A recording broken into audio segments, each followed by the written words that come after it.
brother is Imam from UKIM Medina Masjid, Manchester. The Imam will be talking about the journey to Mecca for the blessed journey of Hajj. Mulana Zafar Iqbal, please can come forward and give us a reminder about Hajj.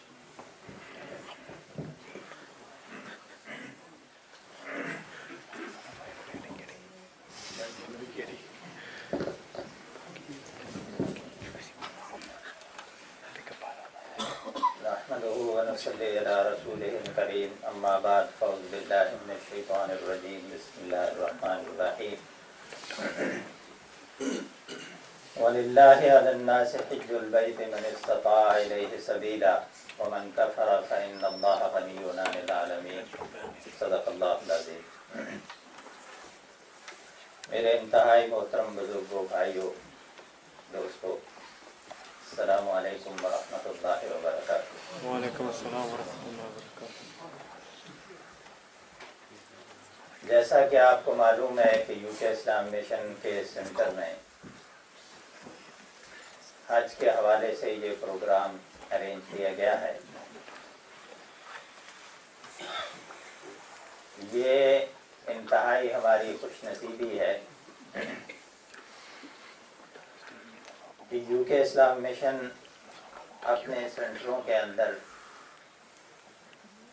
یہ ایسے educational programme کا انتظام کرتا ہے جس میں لوگوں کو ایک ریمائنڈر دیا جاتا ہے، لوگوں کو ایجوکیٹ کیا جاتا ہے۔ اور میں تو اکثر یہ بات کہا کرتا ہوں کہ جتنی بھی عبادات ہیں ان عبادات کو کرتے وقت انسان کو اس کا جو اصل پرپز ہے، جو اصل اس کی فلاسفی ہے، اس کے اوپر فوکس ضرور کرنا چاہیے کہ اللہ تعالیٰ یہ پریکٹس ہم سے کیوں کروانا چاہتے ہیں، اللہ تعالیٰ یہ عبادت ہم سے کیوں کروانا چاہتے ہیں، اس کی فلاسفی کیا ہے۔ تو اس حوالے سے یہ سینٹروں کا اور مساجد کا یہ اس کی انتظامیہ کا یہ فرض بنتا ہے کہ جو نوازی مسجد میں آتے ہیں ان کو ایجوکیٹ کیا جائے۔ تو UK اسلام مشن کو الحمدللہ یہ کریڈٹ جاتا ہے کہ UK اسلام مشن کے تمام سینٹروں کے اندر اس قسم کے پروگرام ہوتے ہیں۔ حج کے اوپر جانے والے لوگ انتہائی خوش نصیب لوگ ہیں۔ مختصر وقت کے اندر میں اس کو ایکسپلین کروں گا۔ سب سے پہلے تو یہ بات آپ کے سامنے رکھنا چاہتا ہوں کہ جو آدمی حج افورڈ کر سکتے ہیں، حج کر سکتے ہیں، حج کی استطاعت رکھتے ہیں، اس کے باوجود وہ حج کو نہیں جاتے۔ تو نبی اکرم صلی اللہ علیہ وسلم کا فرمان ہے، آپ صلی اللہ علیہ وسلم نے ارشاد فرمایا اس کا ہمارے دین سے کوئی تعلق نہیں، مسلم امہ اور مسلم کمیونٹی سے اس کا کوئی لنک نہیں ہے۔ اگر وہ افورڈ کر سکتا ہے وداؤٹ اینی ریزن وہ نہیں جاتا، وداؤٹ اینی ایکسکیوز وہ حج کے لیے نہیں جا سکتا، ٹائم نہیں اسپیئر کر سکتا، پیسے نہیں دینا چاہتا۔ تو فرمایا کہ ہمارے دین کے ساتھ اس کا کوئی تعلق نہیں ہے، وہ یہودی مرے چاہے عیسائی مرے۔ کتنے سخت الفاظ ہیں۔ ہم عام طور پر ہماری یہ عادت ہوتی ہے کہ ہم بات کو سنتے ہیں، سن کے اس کو بس اس کے اوپر کنٹمپلیشن، اس کے اوپر غور و فکر، تدبر ہم نہیں کرتے۔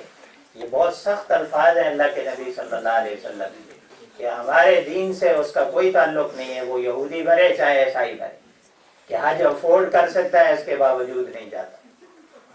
تو اس حوالے سے تو اپنے ذہن میں یہ بات بٹھا لیں کہ جو آدمی افورڈ کر سکتے ہیں اس سال جو جا رہے ہیں وہ انتہائی خوش نصیب ہیں۔ اللہ تعالیٰ ان کے سفر کو قبول کرے اور اللہ ان کی اس عبادت کو قبول کرے۔ اور جو لوگ نہیں جا رہے، ابھی تک حج نہیں کیا، وہ آج سے ہی انٹینشن اور نیت کر لیں کہ اگلے سال انشاءاللہ اگر ہم افورڈ کر سکا ہم نے تو ہم ضرور جائیں۔ دوسری بات فضیلت کے حوالے سے چند باتیں رکھتا ہوں کہ حج کی فضیلت کیا ہے، پھر اس کی اصل فلاسفی پہ فوکس کرو۔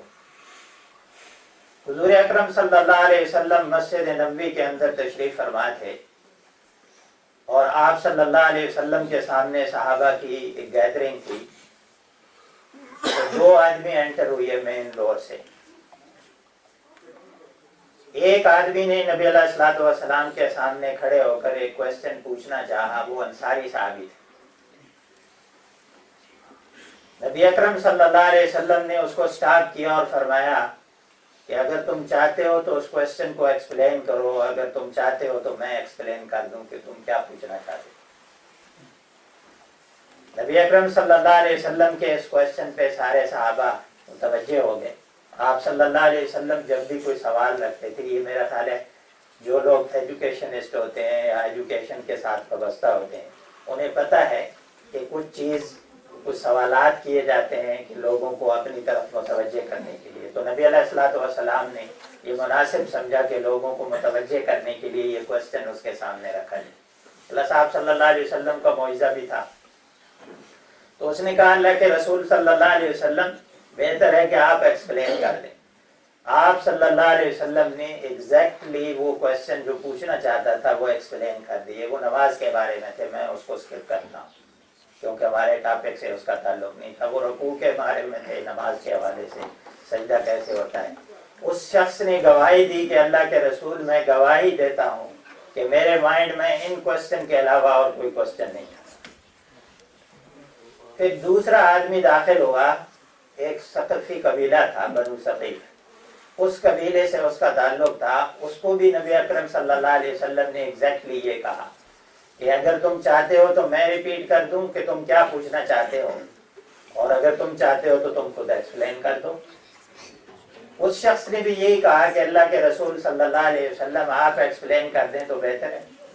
تو آپ صلی اللہ علیہ وسلم نے ایکسپلین کیا کہ ہاں آپ پوچھنا چاہتے ہیں کہ حج کے اوپر کیا ریوارڈ ملتا ہے, حج کی کیا فضیلت ہے, اور جب آدمی طواف کرتا ہے تو اس کی کیا فضیلت ہے, اس کے بعد 2 رکعتیں پڑھتا ہے تو اس کی کیا فضیلت ہے, صفا مروہ کے درمیان سعی کرتا ہے تو اس کی کیا فضیلت ہے, قربانی کرتا ہے تو اس کی کیا فضیلت ہے, اسٹوننگ جب شیطان کو کر رہا ہوتا ہے اس کی کیا فضیلت ہے, اسٹے ان عرفات اس کی کیا فضیلت. تو وہ سارے سوالات جو وہ پوچھنا تھا چاہتا تھا نبی اکرم صلی اللہ علیہ وسلم نے اس کے سامنے ایکسپلین کر. اس نے بھی اللہ کے قسم اٹھا کے کہا کہ اللہ کے رسول صلی اللہ علیہ وسلم اس سے علاوہ میرے مائنڈ میں کوئی کوشچن نہیں. تو اس کی ایکسپلینیشن سے پہلے عقیدے کی بات اپنے ذہن میں رکھ لیں تاکہ یہ کنفیوژن نہ پیدا ہو کہ اللہ کے نبی غیب کا علم نہیں رکھتے, صرف اللہ کی ذات کو غیب کا علم ہوتا ہے. لیکن سم ٹائم اللہ تعالیٰ اپنے نبی کو غیب کی خبریں, انباء الغیب قرآن نے لفظ کا استعمال کی کہ غیب کی کچھ خبریں, کچھ واقعات, حالات اپنے نبی کو جتنا ضروری ہوتا ہے اللہ تعالیٰ اپنے نبی کو بتا دی. تو یہ بات اپنے ذہن میں رکھ. اب نبی اکرم صلی اللہ علیہ وسلم نے ایکسپلین کیا تو وہ بات جو ہے یہ اس سے حج کی فضیلت معلوم ہوتی. آپ صلی اللہ علیہ وسلم نے ارشاد فرمایا کہ جب آدمی اپنے گھر سے نکلتا ہے تو اس کی اونٹنی, اس وقت لوگ ٹریول کرتے تھے اونٹنی کے اوپر یا گھوڑوں کے اوپر سواری کرتے تھے اور جاتے تھے.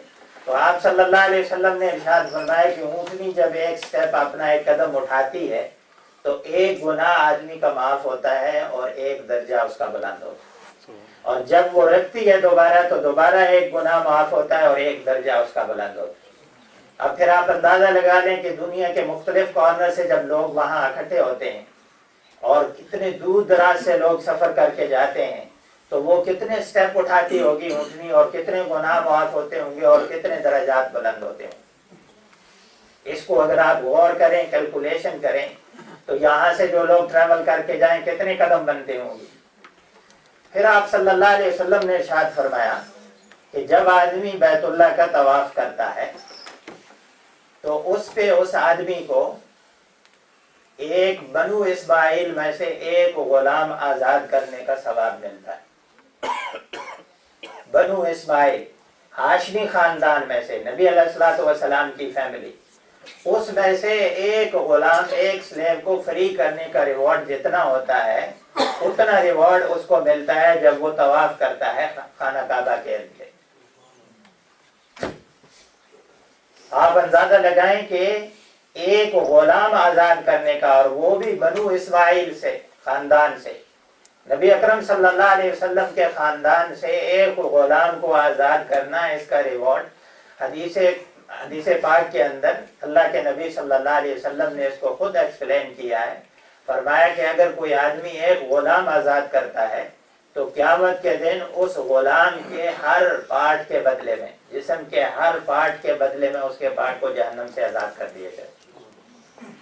اس کے جسم کے ایک ایک عضو اور ایک ایک حصے کے بدلے میں اس کے جسم کے حصے کو دوزخ سے آزاد کیا جائے گا. اٹ مینس کہ اگر ایک سلیو آپ فری کرتے ہیں، اس کو آزاد کرتے ہیں، تو آپ کا پورا جسم گویا قیامت کے دن دوزخ سے اللہ محفوظ کرے. اتنا بڑا ریوارڈ ہے. اور فرمایا کہ خانہ کعبہ کا جو طواف کرتا ہے اس کے بدلے میں اس کو یہ ثواب ملے گا. پھر آپ صلی اللہ علیہ وسلم نے ارشاد فرمایا کہ جب آدمی صفا اور مروہ کے درمیان سعی کرتا ہے تو اس وقت اس کو 70 غلام آزاد کرنے کا ثواب، عام غلام، بنو اسماعیل سے نہیں، 70 غلام آزاد کرنے کا ثواب اس کو ملتا ہے. اب مجھے آپ بتائیں، ہم کیلکولیشن کرتے ہیں کہ 2000-3000 پاؤنڈ ہمارے لگ گئے. کون ہے جو آدمی افورڈ کر سکے جو 70 غلاموں کو آزاد کرے؟ 70 غلاموں کو آزاد کرنا معمولی بات نہیں ہے. سو صفا مروہ کے درمیان سعی کرنا اتنا ہی ریوارڈ ملے گا جتنا 70 غلاموں کو آزاد کرنے کا ثواب. پھر نبی اکرم صلی اللہ علیہ وسلم نے ارشاد فرمایا کہ جب آدمی میدان عرفات کے اندر سٹے کرتا ہے تو اس وقت اللہ تعالیٰ آسمان دنیا کے اوپر تشریف لاتے ہیں اور پھر اپنے فرشتوں کو مخاطب کرتے ہوئے کہتے ہیں کہ دیکھو میرے بندوں کو، فخر کے طور پر.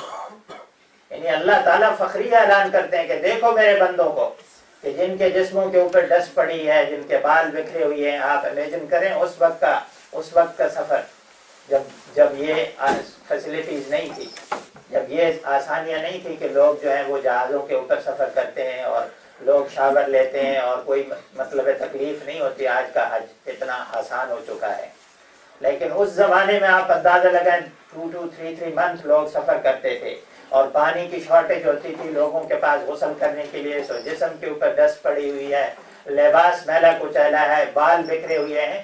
نبی اکرم صلی اللہ علیہ وسلم نے ارشاد فرمایا، اللہ تعالیٰ فرشتوں کو ایڈریس کرتے ہوئے کہتا ہے کہ دیکھو میرے بندے کیسے بال بکھرے ہوئے ہیں، کیسے ان کے جسم کی کیفیت ہے، کیسے ان کے لباس کی کیفیت ہے. اور پھر فرمایا کہ تم گواہ رہو.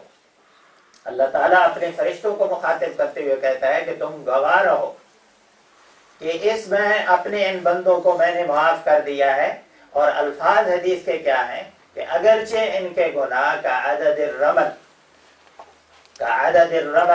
فرمایا پارٹیکل آف سینڈز کا عدد الرمل کا مطلب ریت کے جتنے ذرات ہوتے ہیں دنیا میں کوئی کاؤنٹ کر سکتا ہے کتنے ذرات ہوتے ہیں؟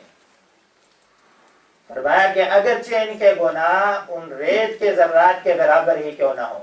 پھر دوسرا لفظ نبی اکرم صلی اللہ علیہ وسلم نے ارشاد فرمایا کا عدد القطر، کہ ڈراپس آف رینز جو ہوتے ہیں کتنے ہوتے ہیں آپ کبھی اندازہ لگا سکتے ہیں؟ آج سے فرام ڈے 1 سے قیامت تک جتنی بارش ہوگی اس کے ڈراپس کتنے ہوتے ہیں کوئی آدمی نہیں کاؤنٹ کر سکتا. فرمایا اگرچہ ان کے گناہ اتنے کیوں نہ ہوں. پھر تیسرا لفظ جو نبی اکرم صلی اللہ علیہ وسلم نے ارشاد فرمایا کزبد البحر، سمندر کے اوپر جو فوم ہوتی ہے، پانی کے اوپر، اوشن کے اوپر فوم، وہ جھاگ جو ہوتی ہے، فرمایا اس کے برابر بھی اگر کسی کے گناہ ہوں تو فرشتوں تم گواہ رہو کہ میں نے ان کے گناہوں کو معاف کر دیا.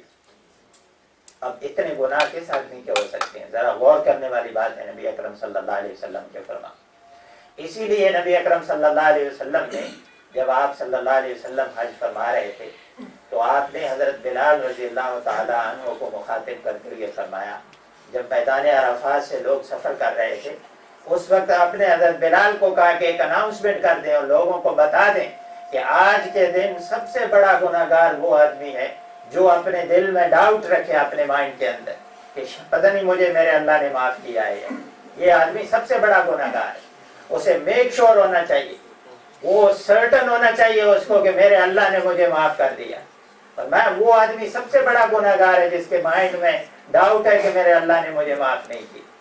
اور اسی لیے نبی اکرم صلی اللہ علیہ وسلم نے ارشاد فرمایا کہ جب آدمی واپس آتا ہے حج کر کے وہ ایسے ہی ہوتا ہے جیسے نیو بورن بیبی ہوتا ہے. جس طرح اس کے گناہوں کا کوئی اکاؤنٹ نہیں ہوتا، اسی طرح وہ اللہ تعالیٰ اس کے گناہوں کو وائپ آؤٹ کر دیتا ہے، بالکل اس کو صاف کر دیتا ہے اور کہتا ہے کہ نئے سرے سے گویا ایک لائف کا آغاز کر. پھر آپ صلی اللہ علیہ وسلم نے بالوں کے بارے میں ارشاد فرمایا کہ بال جب آدمی شیو آف کرواتا ہے ایک ایک بال کے بدلے میں اس کے گناہوں کو معاف کیا جاتا ہے، اس کے درجات کو بلند کیا جاتا ہے۔ پھر آپ صلی اللہ علیہ وسلم نے قربانی کے بارے میں ارشاد فرمایا کہ اس قربانی کو اللہ کے ہاں سٹور کر لیا جاتا ہے، قیامت کے دن اس کا ریوارڈ دیا جائے گا، پتہ نہیں کتنا ہوگا، اللہ کے نبی نے اس کو ایکسپلین نہیں۔ پھر آپ صلی اللہ علیہ وسلم نے فرمایا کہ جب آدمی آخری مطلب طواف کرتا ہے، طواف وداع جس کو آپ کہتے ہیں، یہ آخری واجب ہوتا ہے حج، فرمایا اس وقت ایک فرشتے کو اللہ تعالیٰ زمین پر بھیجتے ہیں اور وہ اس کے شولڈر کو پکڑ کر اس کو شیک کرتا ہے۔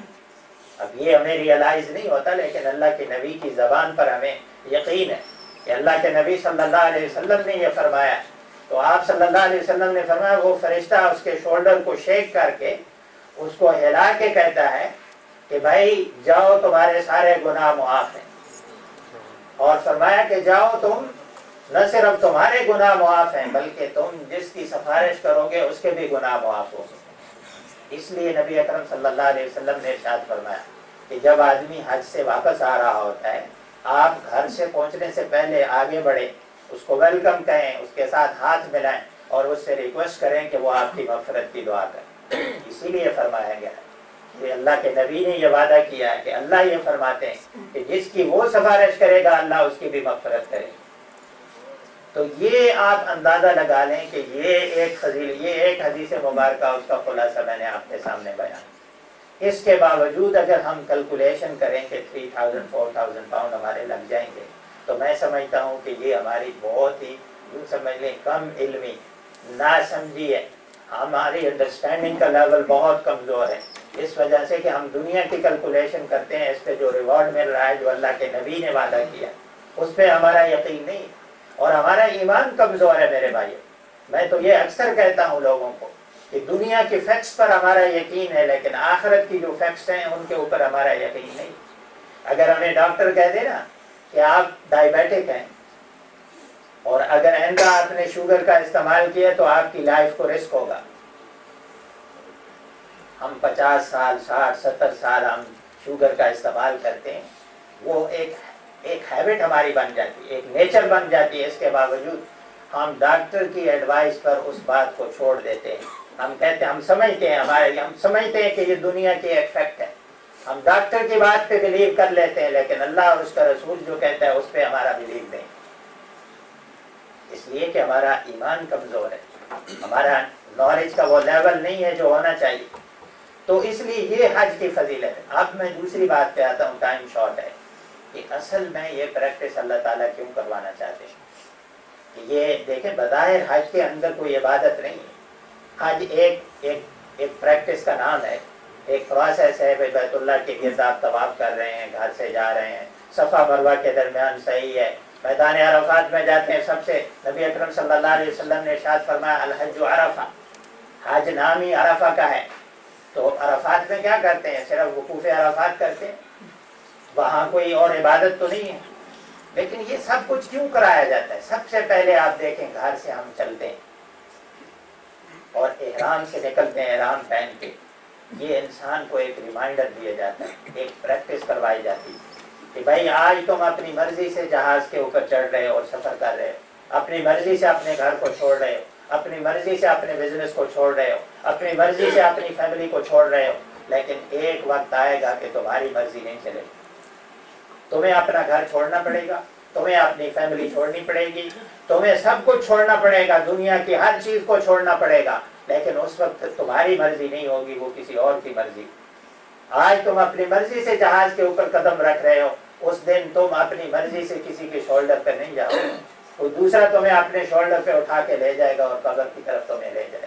اسی لیے وہ وائٹ دو لباس، وہ احرام کے دو کپڑے، یہی ریمائنڈ کرانے کے لیے کہ یاد رکھو یہی لباس ہوگا تمہارا ایک دن، اور اس لباس کے اندر تمہیں ریپ اپ کر کے قبر کی طرف تمہیں لے کر جائے گا۔ یہ اللہ تعالیٰ، اور ایک بہت بڑی اس کے اندر سبق ہے کہ اللہ تعالیٰ چاہتے ہیں کہ اپنی اس کی اللہ کی رضا کے لیے ہم چھوڑیں اپنے گھر کو، اللہ کی رضا کے لیے ہم چھوڑیں اپنے کاروبار اور بزنس کو، اللہ کی رضا کے لیے ہم چھوڑیں۔ اللہ سیکریفائس کی ڈیمانڈ کرتا ہے، ایک قربانی دینی پڑے گی، کبھی وقت کی قربانی دینی پڑے گی، کبھی پیسے کی قربانی دینی پڑے گی، کبھی اپنے آرام و سکون کی قربانی دینی پڑے گی، کبھی دھکے کھانے پڑیں گے اللہ کے راستے میں، اللہ کے دین کے غلبے کے لیے۔ جب تک اس کائنات کے دیکھیں یہ کائنات یہ زمین اللہ نے اس کو پیدا کیا ہے، اور جب تک اللہ تعالیٰ کی اس سرزمین کے اوپر اللہ کا قانون اور اللہ کا حکم نافذ نہیں ہوتا، چاروں طرف آپ کو اللہ کا حکم نہیں نظر آتا، اس وقت تک ہم اسٹرگل کرنے کے، ہم ایفرٹ کرنے کے پابند ہیں۔ یہ ہماری ریسپانسبلٹی ہے۔ انفارچونیٹلی ہم نے دین کو صرف نظام عبادات اور ورشپ کی طرف کے ساتھ ہی لمیٹڈ کر دیا۔ یہ ہماری بد نصیبی ہے، یہ ہماری کم علمی ہے۔ اسلام کہتا ہے کہ یہ کائنات یہ اللہ نے بنائی، اللہ تعالیٰ نے اسلام کو ایز اے دین آپ کے لیے منتخب کیا ہے۔ رضیت باللہ ربًا وبالاسلام دینا، اور دین کا معنی آپ ڈکشنری کے اندر اٹھا کے دیکھ لیں، کوڈ آف لائف کو کہتے ہیں دین۔ اسلام کو اللہ نے کوڈ آف لائف بنایا ہے۔ اسلام ہمیں بتاتا ہے کہ بھائی آپ کی اکانومی کیسے ہونی چاہیے، آپ کا کلچر کیسے ہونا چاہیے، آپ کے معاملات کیسے ہونے چاہیے، آپ کے اخلاقیات کیسے ہونی چاہیے، یہ ساری چیزیں اسلام۔ پھر تب جا کے ہمارے اس کائنات کے اوپر ہم نے دین کو غالب کرنا ہے، اس کی جدوجہد کرنی ہے، اور ایسی تحریکوں کا دست و بازو بننا ہے کہ جو تحریک اس دین کے غلبے کے لیے آگے بڑھتی، تو یہ کام ہم نے کرنا ہے۔ تو یہ پریکٹس کروائی جاتی ہے حج کے پروسیس سے کہ بھائی چھوڑیں اپنے گھر کو اللہ کو راضی کرنے کے لیے، اللہ کے دین کے غلبے کے لیے، اور پھر وہاں جا کے بیت اللہ کے ارد گرد طواف کرنا ہے۔ اللہ تعالیٰ کی ذات لمیٹڈ نہیں ہے، اللہ کی ذات کو آپ لمیٹڈ ایک جگہ پہ نہیں کر سکتے، لیکن یہ اللہ کا فضل اور احسان ہے کہ اللہ تعالیٰ چاہتا ہے کہ جو میں نے اپنی محبت بندوں کے دلوں کے اندر رکھی ہے، مومنوں کے دلوں کے اندر، اور یہ پارٹ آف ایمان ہے اللہ کی محبت، والذین آمنوا اشد حبا للہ، جو آدمی ایمان کا دعویٰ کرتا ہے اس کے دل میں اللہ کی محبت سب سے بڑھ کر ہونی چاہیے۔ تو یہ محبت کے اظہار کا ایک طریقہ ہے کہ اللہ نے اپنی نسبت کر دی ہے گھر کی طرف کہ یہ میرا گھر ہے، اس کے گرد گھومیں اور یہ اپنے مائنڈ میں ایک امیج پیدا کرنے کی کوشش کریں کہ یہ اللہ کا گھر ہے اور اللہ کے حکم کے ہم پابند ہیں۔ اور وہ حجر اسود کو جب ہم کرتے ہیں یہ ایک کمٹمنٹ ہے، ایک پلیج ہے اللہ کے ساتھ، ایک معاہدہ ہے اللہ کے ساتھ۔ اس لیے نبی اکرم صلی اللہ علیہ وسلم نے ارشاد فرمایا کہ قیامت کے دن حجر اسود کی 2 آنکھیں ہوں، اور وہ وٹنس کرے گا قیامت کے دن اللہ کے دربار میں کہ یہ وہ بندے ہیں جنہوں نے میرے ساتھ ایک بیعت کی تھی، ایک معاہدہ کیا تھا، ایک پلیج اللہ کے ساتھ کی تھی کہ اللہ ہم تیرے دین کے غلبے کے لیے ہم اپنے آپ کو بھی پابند کریں گے، تیرے دین کے غلبے کے لیے محنت اور جدوجہد بھی کریں گے۔ تو یہ ایک اللہ کی محبت کا اظہار ہے اللہ کے۔ پھر صفا اور مروہ کے درمیان جب آپ صحیح کرتے ہیں، صحیح کا معنی کیا ہے؟ ایفرٹس، جدوجہد کرنا، دوڑنا، بھاگنا کہ اللہ کے دین کے لیے۔ یہ حضرت ابراہیم علیہ الصلوۃ والسلام، حضرت ہاجرہ علیہ الصلوۃ والسلام، اسماعیل علیہ الصلوۃ والسلام، وہ سٹوری انسان کو ریمائنڈ کرائی جاتی ہے کہ دیکھو ابراہیم علیہ الصلوۃ والسلام نے اپنی قوم کو چھوڑا تھا، اپنی فیملی کو چھوڑا تھا، اپنے وطن کو چھوڑا تھا ابراہیم علیہ الصلوۃ والسلام نے۔ اور کیوں چھوڑا تھا؟ اللہ کے دین کے لیے، اللہ کی رضا کے لیے انہوں نے چھوڑا تھا۔ اور جب اپنی فیملی کو وہاں چھوڑ کے جا رہے تھے وہاں کوئی آبادی نہیں تھی، کوئی آبادی نہیں تھی وہاں۔ اور حضرت ہاجرہ علیہ الصلوۃ والسلام نے جب حضرت ابراہیم علیہ الصلوۃ والسلام سے پوچھا کہ آپ یہاں ہمیں چھوڑ کے جا رہے ہیں، یہاں تو کوئی آبادی نہیں ہے، کوئی ہمارے لیے گھر نہیں، شیلٹر نہیں ہے، پانی پینے کے لیے نہیں ہے، کھانے کے لیے کچھ نہیں ہے، تو ہم کیسے رہیں گے؟ ابراہیم علیہ الصلوۃ والسلام کو چونکہ اللہ کا حکم جب ہو چکا تھا، وہ جا رہے تھے، پیچھے مڑ کر بھی نہیں رہے۔ جب جواب نہیں دیا تو حضرت ہاجرہ علیہ الصلوۃ والسلام نے یہ پوچھا کہ کیا اللہ کے حکم سے چھوڑ کے جا رہے ہیں؟ تو انہوں نے کہا ہاں۔ تو کہا کہ جس اللہ کے حکم سے آپ چھوڑ کر جا رہے ہیں وہ اللہ پھر ہمارے لیے حفاظت کرے گا۔ سو وہ ایفرٹ جو ہے اس خاندان نے کی تھی کہ اللہ کے دین کے غلبے کے لیے اپنے گھر بار کو چھوڑا، اپنی فیملی کی قربانی دی۔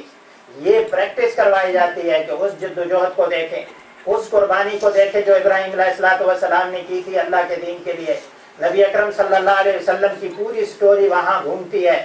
وہاں آدمی جب وہاں جاتا ہے ان در و دیوار کو دیکھتا ہے جہاں نبی اکرم صلی اللہ علیہ وسلم پیدا ہوئی ہے، جہاں نبی اکرم صلی اللہ علیہ وسلم کو ستایا گیا۔ سو یہ سٹوری انسان کو ریمائنڈ کرائی جاتی ہے کہ دیکھو ان لوگوں نے کتنی مشکلات برداشت کی۔ آج اگر ہم نے اس چیز کو ضائع کر دیا تو قیامت کے دن ہم اس کے ریسپانسبل ہوں۔ ہم نے اللہ کو جواب دینا ہوگا کہ یہ دین آپ کی آنکھوں کے سامنے ضائع ہوتا رہا۔ ان لوگوں کی سٹوری کو دیکھیں کہ کتنا انہوں نے ظلم اور جبر کو برداشت کیا۔ تو یہ پریکٹس کروائی جاتی ہے۔ پھر آپ دیکھیں جب سٹوننگ کرتے ہیں شیطان کے اوپر، یہ اللہ کے ساتھ ایک کمٹمنٹ ہے, ایک معاہدہ ہے کہ اللہ ہم اس کو اپنا دشمن سمجھتے ہیں. جس طرح اللہ تو نے حکم دیا ہے کہ ان الشیطان لکم عدو فاتخذوہ عدوا, کہ شیطان تمہارا دشمن ہے, اس کو دشمن بنا کے رکھو.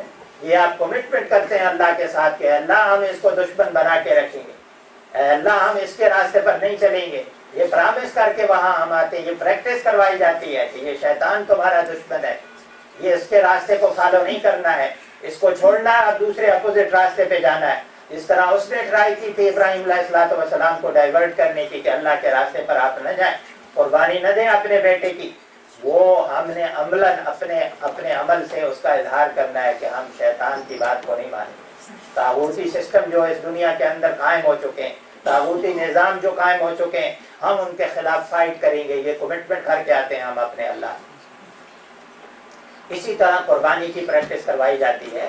ابراہیم علیہ السلام سے تو اللہ نے اپنے بیٹی کی قربانی مانگی, اور ہم پہ اوپر اللہ نے احسان کیا کہ بیٹے کی قربانی نہیں ہے, لیکن قربانی کی ایک کمٹمنٹ دی جاتی ہے کہ اللہ کے دین کے لیے جب تمہارے ٹائم کی ضرورت ہوگی اس وقت ٹائم دینا, جب تمہارے پیسے کی ضرورت ہوگی اس وقت پیسہ, یعنی ہر چیز کی قربانی دینے کے لیے مینٹلی پریپیئر ہونا چاہیے ایک مومن کو, بندہ مومن, کہ جس قسم کی ڈیمانڈ کرے دین اور اسلام, اس کی غلبے کے لیے, اس کی ترقی کے لیے وہ قربانی میں دینے کے لیے تیار. جب اس ٹرو سینس کے ساتھ میرے بھائیوں کوئی آدمی عبادت کرے گا اور حج کا پروسیس کمپلیٹ کرے گا, پھر ڈیفینیٹلی وہ حج انسان کے اندر چینج لائے گا, وہ تبدیلی لائے گا انسان کے اندر. اور اگر اس فلاسفی کو انڈرسٹینڈ نہیں کرے گا, جسٹ پریکٹس کر کے آ جائے گا, تو پھر یہ حج انسان کے اندر تبدیلی نہیں لا سکتا. سو اس ٹرو سینس کو سمجھنے کی ضرورت ہے, اور ایک پراویس اور کمٹمنٹ کر کے. اسی طرح جب اللہ کے نبی کے دربار پہ آپ جائیں, آپ ان کو سلام کریں, انسان کو وہاں شرم آنی چاہیے کہ ہم اللہ کے نبی کے سامنے کھڑے ہیں, کس منہ کے ساتھ کھڑے ہیں, انہوں نے ہمارے لیے کیا کیا تھا, دین کے لیے کتنی محنت جدوجہد کی تھی, اور ہماری کیا کنٹریبیوشن ہے اس دین کی. سو اس سینس کے ساتھ جب اللہ کے نبی کے اوپر آپ درود پڑھیں گے اور ایک پرامس کر کے آئیں گے کہ ہم نے جو غلطیاں اور کوتاہیاں کی ہیں ہم ان کو ریپیٹ نہیں کریں گے, تو انشاءاللہ حج آپ کی زندگی میں تبدیلی لائے گا. اللہ سے دعا ہے کہ اللہ تعالیٰ اس کی توفیق نصیب فرمائے.